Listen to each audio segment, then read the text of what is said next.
আসসালামু আলাইকুম। আশা করছি সবাই ভালো আছেন। আলহামদুলিল্লাহ আমরাও ভালো আছি। আজকে যাচ্ছি মেজো ভাইয়াদের বাসায়। মাগরিবের আজানের পর বের হয়েছি বাসা থেকে। যেহেতু আমাদের বাসা থেকে ভাইয়াদের বাসা খুব একটা দূরে না। আর যেহেতু ২ দিনের মতো থাকবো, তাই একটু ধীরে সুস্থেই যাচ্ছি। দিনের তুলনায় রাতের শহরটা দেখতে আমার কাছে খুব বেশি ভালো লাগে। মুড়ি মাখার দোকান দেখে মনে হলো একটু মুড়ি মাখা খেতে হবে, সেজন্য দাঁড়িয়ে পড়লাম। বেশ অনেকদিন পরই খেলাম, কারণ সচরাচর খুব একটা বাহিরে বের হওয়া হয় না। অনেকদিন পর মুড়ি মাখাটা বেশ মজা করে খেলাম। তো তারপর আবার রওনা করলাম ভাইয়াদের বাসার উদ্দেশ্যে। তো আজকে যে যাচ্ছি তার একটা কারণ রয়েছে। আমার সাহেবের ঢাকার বাইরে অফিসিয়াল ট্যুর আছে। তো সে কারণেই উনি আমাকে ভাইয়াদের বাসায় রাখতে যাচ্ছেন। যেহেতু আমি দিনে একা ফ্ল্যাটে থাকতে পারলেও রাতে আমি থাকতে পারি না। আমার ভীষণ ভয় করে। আর উনিও আমাকে একা বাড়িতে রেখে গিয়ে নিশ্চিন্তে কাজ করতে পারেন না। উনার অনেক টেনশন হয়। তো সে কারণে নিশ্চিন্তে থাকার জন্যই উনি আমাকে ভাইয়াদের বাসায় সবসময় রেখে যান।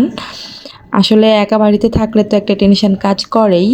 আর তার উপর যদি আমার মতো কেউ ভীতু হয় তাহলে তো আর বলার অপেক্ষা রাখে না। আর আমারও বেশ ভালো লাগে ভাইয়াদের বাসায়, কারণ ছোট বাবুটা আছে, ওর সাথেই সময় কেটে যায়। আর ভাবির সাথে অনেক গল্প হয়। আর ভাবির হাতের মজার মজার রান্নাও খেতে পারি।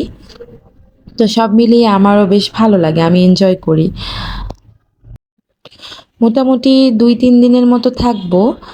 তো প্রায় ভাইয়াদের বাসার কাছাকাছি চলে এসেছি। আর হাঁটা পায়ে হয়তো ২ মিনিটের মতো সময় লাগবে। চলেই এসেছি ভাইয়াদের বাসায়। পুরনো কথা আবার মনে করিয়ে দিচ্ছি, আমার ভিডিওটি যদি আপনাদের ভালো লাগে, ভিডিওটিতে একটা লাইক দিবেন। ফেসবুক থেকে দেখে থাকলে পেজটিতে ফলো দিবেন। আর ইউটিউব থেকে দেখে থাকলে অবশ্যই চ্যানেলটিকে সাবস্ক্রাইব করবেন। এটা পরের দিন সকালবেলা। তো আমার সাহেব অনেক সকাল সকালই বের হয়ে গেছেন তার ট্যুরের জন্য। তো আমাদের সকালে নাস্তার ক্লিপটা আর নেওয়া হয় নাই। সকালে নাস্তা করেছি বেশ অনেক সময় আগে। তো যেহেতু গরমের সময় সবসময় মনে হয় ঠান্ডা কিছু খাই।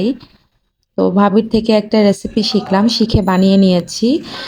জুসটা অসম্ভব রকমের মজা আর খুবই রিফ্রেশিং। আসলে এই জুসটা বানানোর মেন ইনগ্রেডিয়েন্টস হচ্ছে পুদিনা পাতা। তো ঘরে যদি পুদিনা পাতা থাকে শরবতটা ইজিলি বানিয়ে নেওয়া যাবে। তো আপনাদের যদি রেসিপিটা লাগে অবশ্যই আমাকে জানাবেন, আমি বলে দিব। রেসিপিটা পরবর্তী ভিডিওতে আমি শেয়ার করব। আমি গ্লাসে শরবত ঢেলে নিয়েছি, সামান্য কিছু বরফ কুচি দিয়েছি, এরপর পুদিনা পাতা দিয়ে একটু সাজিয়ে নিচ্ছি। এতে করে দেখতে আরো বেশি সুন্দর লাগে। দেখতে সুন্দর হলে খাওয়ার আগ্রহটাও বেড়ে যায়। দেখতে যেমন সুন্দর, খেতে কিন্তু তার থেকেও বেশি সুন্দর। তো এখন আমি ভাইয়াকে দিয়ে আসবো। তো ভাইয়াকে দিয়ে আসার পর আমরা দুই যা মিলে এবং ছোট বাবাটা মিলে শরবতটা খাবো। তো ভাবিকে একটা স্পেশাল থ্যাঙ্কস এত সুন্দর একটা রেসিপি আমাকে শেখানোর জন্য।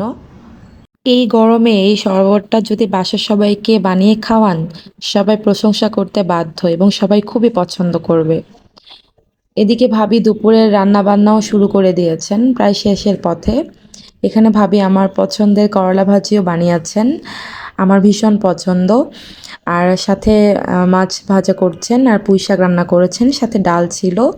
তো দুপুরে খাবারের সময় হয়ে গেছে, এখন আমরা দুজন আছি বাসায়। ভাইয়া আগে খাওয়া দাওয়া করে বাহিরে চলে গেছেন। তো আমরা যা মিলে এখন দুপুরে লাঞ্চটা সেরে নিব। তো লাঞ্চটা করার পর দুজনে মিলে একটু রেস্ট করব।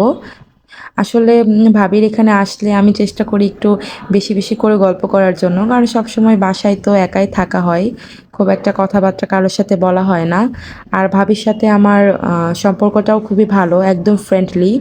তো ওনার কাছে আমার কোনো রকম ইতস্তত বোধ হয় না, নিজের বড় বোনের মতোই মনে হয়। আর উনিও আমাকে ছোট বোনের মতোই স্নেহ করেন।